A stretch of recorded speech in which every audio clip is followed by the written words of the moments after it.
মাত্র আলোচনা করার জন্য বা শোনার জন্যই না, বাবরি মসজিদের ঐতিহাসিক একটা ভূমিকা আছে।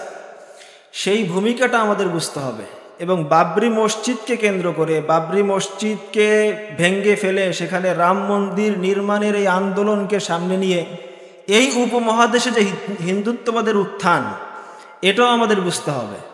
কারণ আমাদের বিজ্ঞ একজন আলোচক বলে গেছেন, হান্টিংটনের যেই ক্লাশ অফ সিভিলাইজেশনের যেই থিওরি, সেই থিওরির মাধ্যমেই মূলত হান্টিংটন আমেরিকার পরবর্তী শত্রুগুলো নির্ণয় করে গেছেন।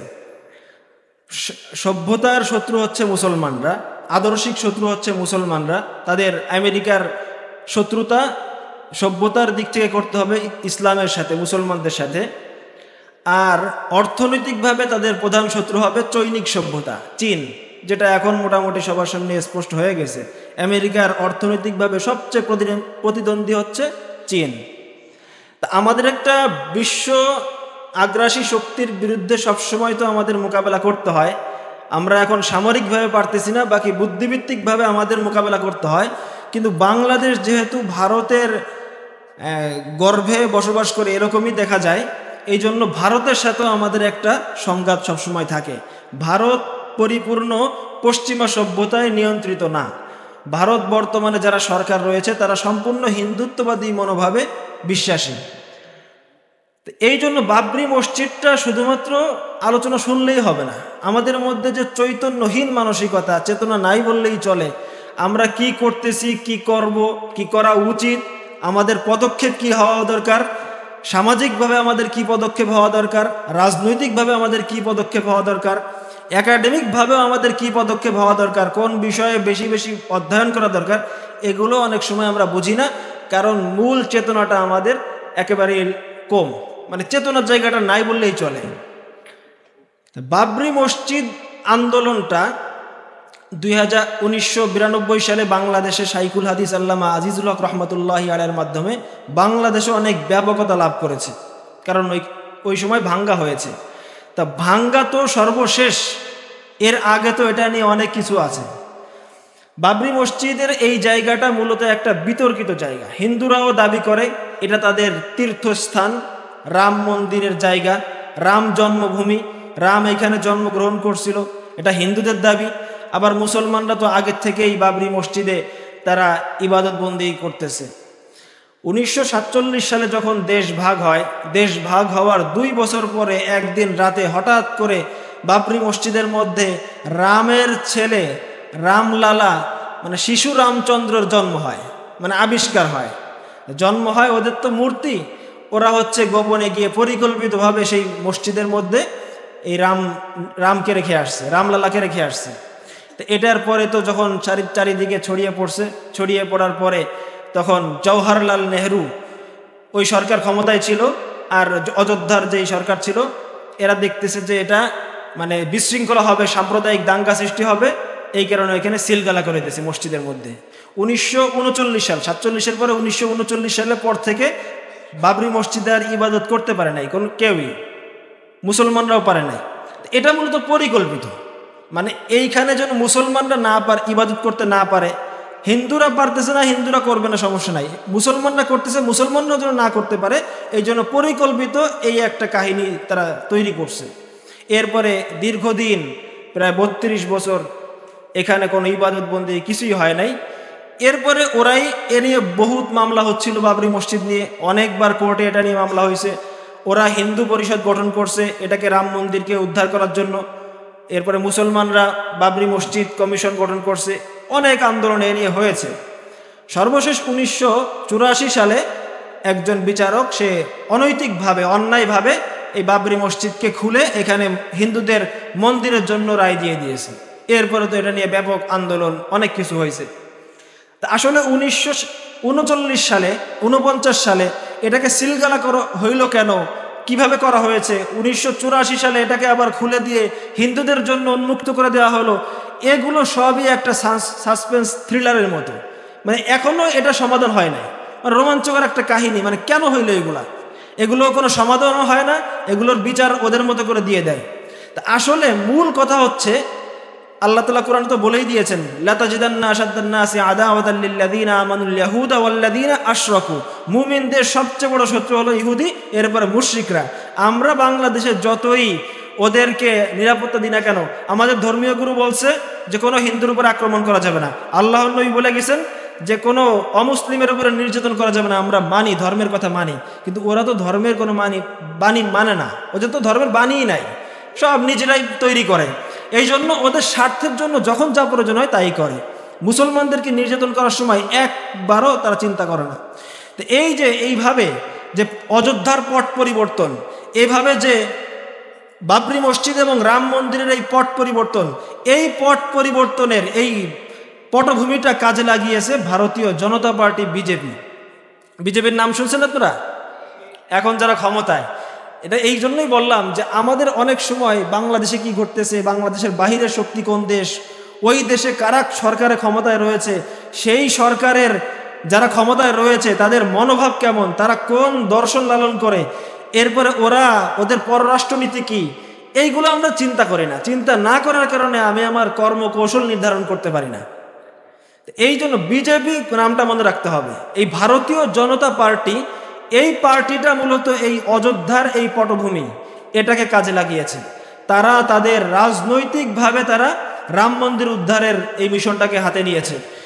আপনারা জানেন রথযাত্রা যে 1991-99 সালে একটা রথযাত্রা হয়েছিল, সেই রথযাত্রার নেতৃত্ব দিয়েছে বিজেপির নেতা রামকৃষ্ণ, বিজেপির নেতা। এই রথযাত্রার পরেই মূলত এই আন্দোলনটা সারা ভারতে ছড়িয়ে পড়েছে।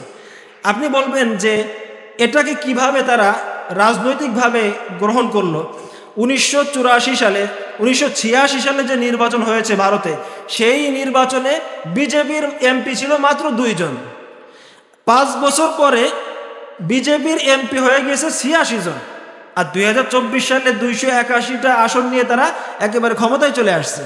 তো এই যে পট পরিবর্তন, একটা দল এত তৃণমূল থেকে, মানে এত অল্প অবস্থায়, তাদের সংখ্যা নাই, তাদের আসন নাই, এমপি নাই, এই অবস্থার থেকে তারা ভারতের মতো একটা দেশে, ধর্মনিরপেক্ষ দেশে ক্ষমতায় চলে আসছে, নিশ্চয়ই তো একটা কারণ আছে। এইটার পিছনে গুরুত্বপূর্ণ ভূমিকা রাখছে এই অযোধ্যার এই বাবরি মসজিদ আর রাম মন্দিরের যেই ঝগড়া, যেই প্রেক্ষাপট, এটাকে তারা কাজে লাগিয়েছে। কারণ ভারতের হিন্দুরা চিন্তা করছে যে হিন্দুদেরকে আপনি যত বলবেন যে আপনাদের জন্য উন্নয়ন করতেছি, সেই করতেছি, কোনো কাজ হবে না। আপনি ওদের হিন্দু ধর্মগুরু বা হিন্দু কিনা, এটা হচ্ছে ওদের মুখ্য বিষয়। ভারতে এই আমাদের এলাকায় আমার খালাতো ভাই, সে একটা থানার সেক্রেটারি জামাত ইসলামের, সে কাহিনী শোনাইতেছে।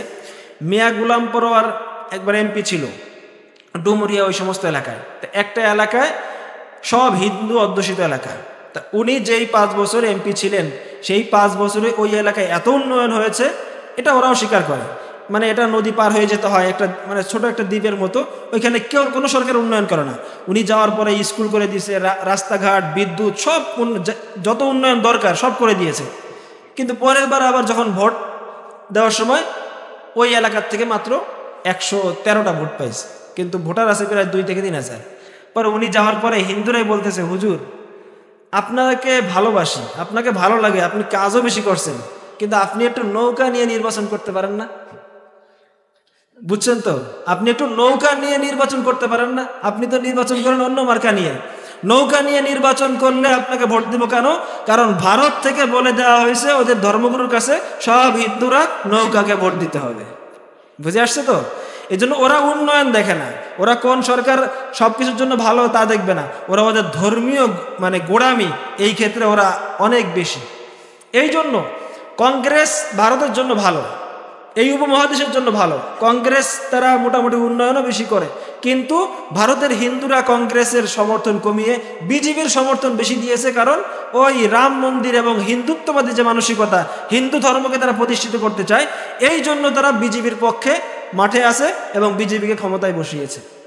তা ভারতের এই উপমহাদেশে সাম্রাজ্যবাদ বিস্তার করে ভারতের সরকার যেহেতু হিন্দুত্ববাদী মনোভাবাপন্ন সরকার, তা সেই সরকার কি অন্যান্য দেশে স্বাভাবিকভাবে রেখে দিবে না হিন্দুত্ববাদী মনোভাব প্রতিষ্ঠা করার চেষ্টা করবে? সেটাই করতেছে। 2014 সালে ক্ষমতা আসার পরে দেখেন বাংলাদেশের মুসলমানদের কি অবস্থা।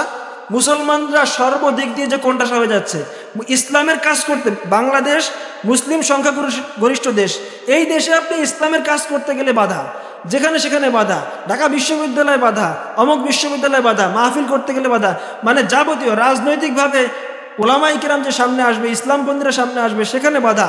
কোন কোন দল, মানে ওই যে 1270 সালে যে বুদ্ধিভিত্তিক আন্দোলন, সেই আন্দোলনে সেন্ট লুইসের যেই পরামর্শ ছিল যে ইসলামী কোনো সংগঠনকে মাথা তুলে দাঁড়াতে দেওয়া যাবে না, সেই চিন্তা নিয়েই তারা, মানে বাংলাদেশেও দেখবেন কোনো ইসলামী যেই দলটা বেশি শক্তিশালী ওই দলের মাথা ভাঙ্গো, ওই দলের নেতাকে জেলে ভরো, ওই দলের নেতাকে ফাঁসি দাও। তো এই সব কিন্তু সবচেয়ে বেশি জুলুম শুরু হয়েছে বিজেপি ক্ষমতায় আসার পরে।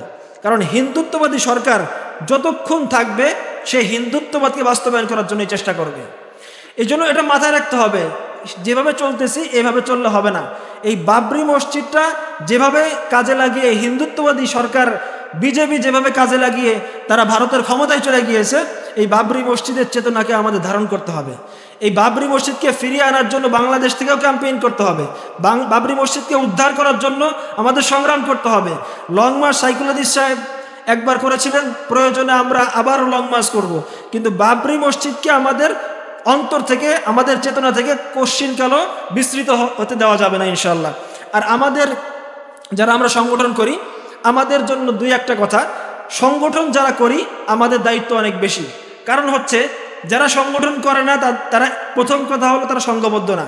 আর সংঘবদ্ধ না যে সে যত বড় যোগ্যতা সম্পন্ন হোক না কেন, তার খেদমত মাত্র কয়েকদিনের জন্য, কিছুদিন পরে ওই খেদমতে কোনো কাজে আসবে না। কিন্তু সংঘবদ্ধ শক্তির খেদমত বা সংঘবদ্ধ শক্তির যে প্রয়াস, যে চেষ্টা, এটা দীর্ঘমেয়াদী একটা ফলাফল বয়ে আনে। এই জন্য আমরা যদি সংগঠন করি আমাদের সংঘবদ্ধতা আরও মজবুত করতে হবে, সংগঠনকে আরও মজবুত করতে হবে। 2 নম্বর হচ্ছে আমরা বাংলাদেশে সামরিক কোনো আগ্রাসন পরিচালনা করতে পারতেছি না, আমাদের আগ্রাসনটা বেশি হচ্ছে বুদ্ধিভিত্তিক। এই জন্য বুদ্ধিভিত্তিক জায়গা থেকে আমাদের শিক্ষাগত যোগ্যতা অনেক বাড়াতে হবে। আমাদের ভৌগোলিক শিক্ষা, আমাদের একাডেমিক শিক্ষা, এরপরে আমাদের পররাষ্ট্রনীতি নিয়ে লেখাপড়া, সব কিছু আমাদের বাড়াতে হবে।